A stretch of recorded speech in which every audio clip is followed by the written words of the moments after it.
Vibe Mundial FM.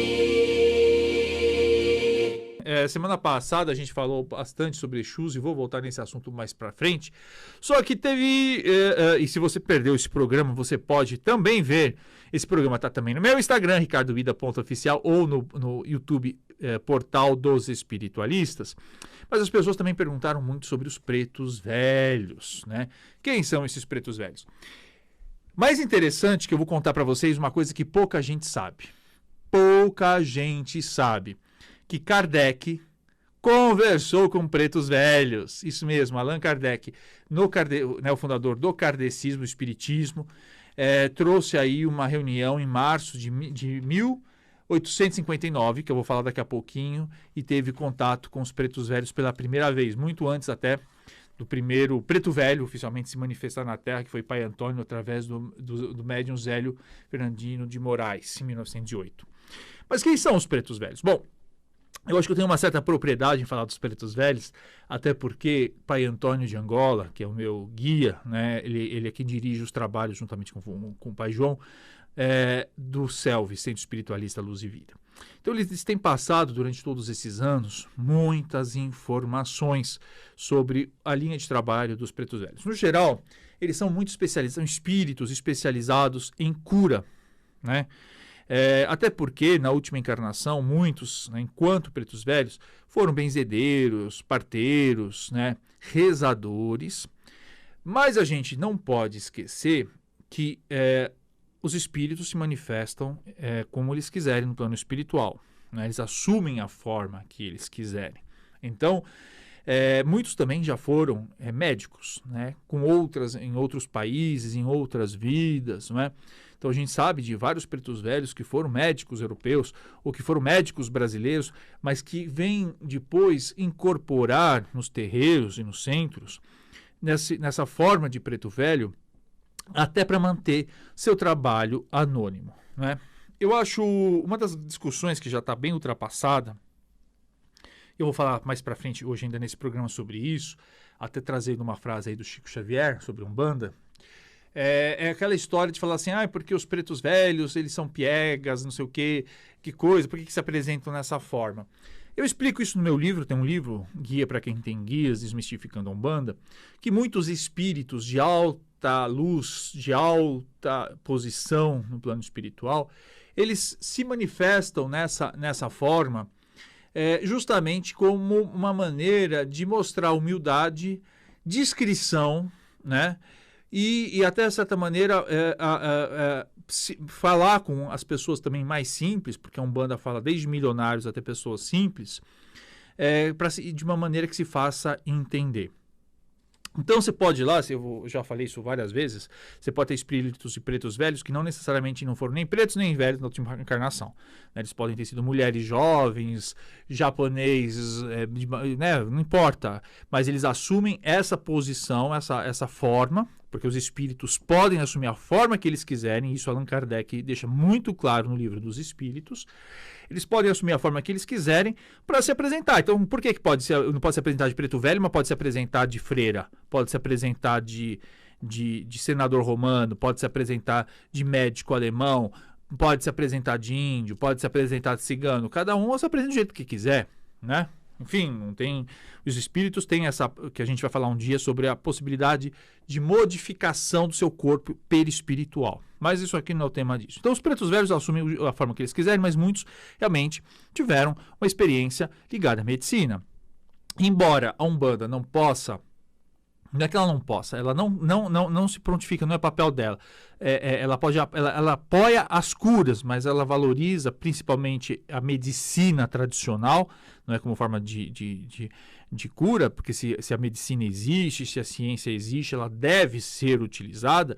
Então eles também apoiam essas curas com uma série de orientações, passes, banhos, não é? Em algumas casas, não na nossa, a sugestão até de chás, mas porque eles dominam essas práticas de curas, não é?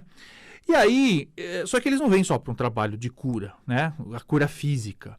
Eles vêm principalmente para um trabalho de cura espiritual, não é? Um trabalho em que eles vêm falar bastante de como a gente deve avançar nessa reencarnação, nessa nossa vida, para encontrar mais paz, mais tranquilidade, mais amor, mais prosperidade, não é?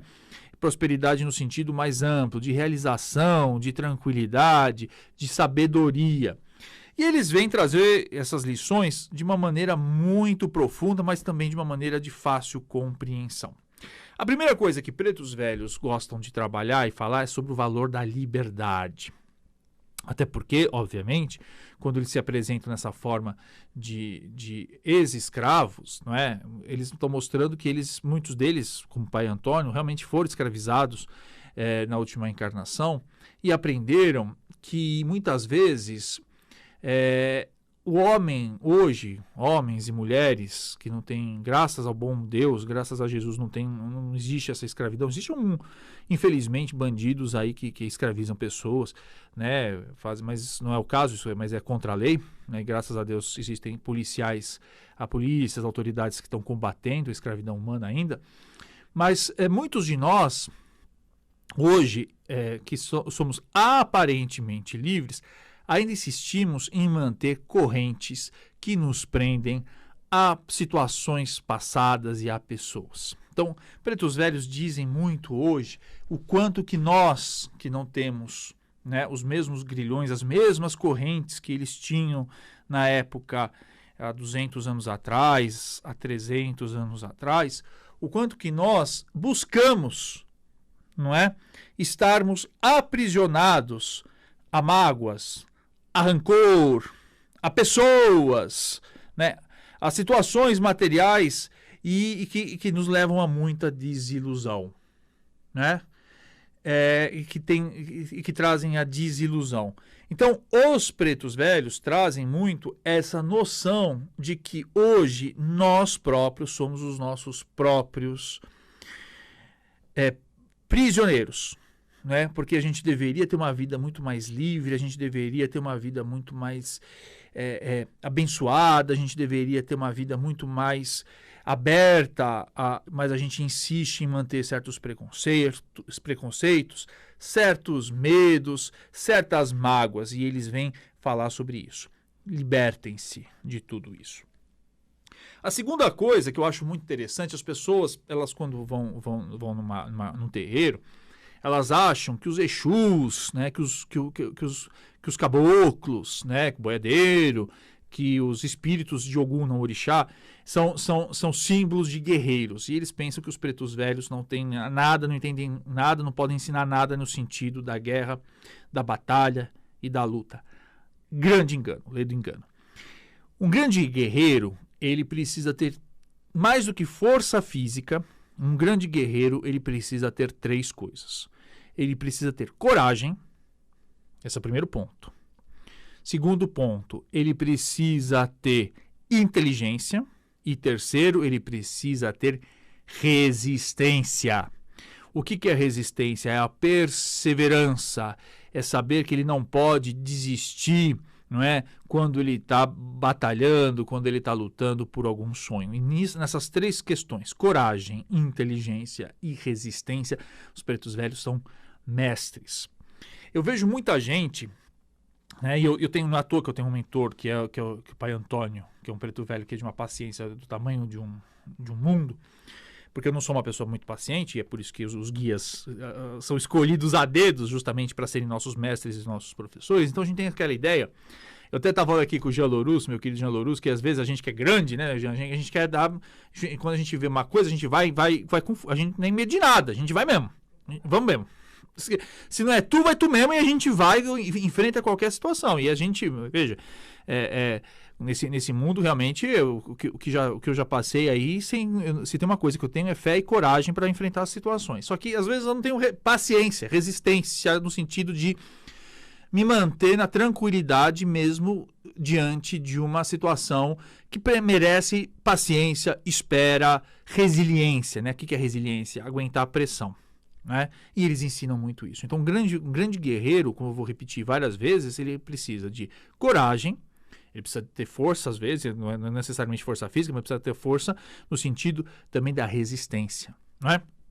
De saber aguentar firme Quantos desses ex-escravizados tiveram a resistência de segurar uma vida inteira de injustiça sem perder a dignidade?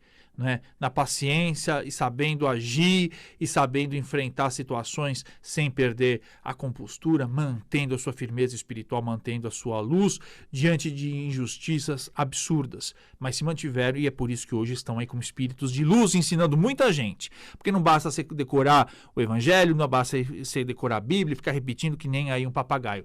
Mais do que isso, você precisa ter coragem de viver e manter a convicção de que Deus está à frente de tudo e que vai garantir aí a sua vitória em algum momento. E mais do que isso, eles também ensinam a paciência, né? Que é a ciência da paz, não é? Ou seja, aquela coisa de você esperar as coisas com paz, de viver com paz. Viver com paz não é viver parado, não. Isso aqui é bocoió, é gente tonta que fica parada aí no tempo. O que eu vou fazer? Paciência é você fazer as coisas, ser uma pessoa ativa, mas ser uma pessoa de tranquilidade, de serenidade interior. Vibe Mundial 95. FM.